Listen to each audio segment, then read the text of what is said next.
દેશના પનોતા પુત્ર આઝાદીના લડવૈયા સ્વતંત્ર સેનાની સત્યાગ્રહી વકીલ શ્રી મેઘજીભાઈ જેઠાભાઈ ભેસાણિયાની 136મી જન્મજયંતિ નિમિત્તે Bhesan bar council of India તેમજ ભેસાણ તાલુકાના સામાજિક અગ્રણીઓ દ્વારા ભેસાણ મામલતદાર કચેરી ખાતે આવેલા મેઘજીભાઈ ભેસાણિયાના સ્મારકને હારતોરા કરીને જન્મદિવસની ઉજવણી કરવામાં આવી હતી.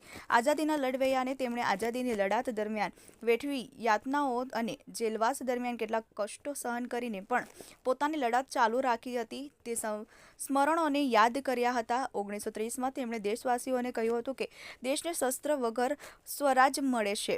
આપણા બધાના દુઃખનું મૂળ કારણ અંગ્રેજો છે. ભલે મને તોપના ગોળે ઉડાવી દે તો પણ જ્યાં સુધી દેશને આઝાદી ના ત્યાં સુધી દેશ કાજે નીકળી પડ્યો. આવા નીડર, નિષ્ઠાવાન અને સત્યાગ્રહી સ્વતંત્ર સેનાનીઓના બલિદાનના લીધે આજે ભેસાણ તેમજ દેશની જનતા ગૌરવની લાગણી અનુભવી રહ્યા છે.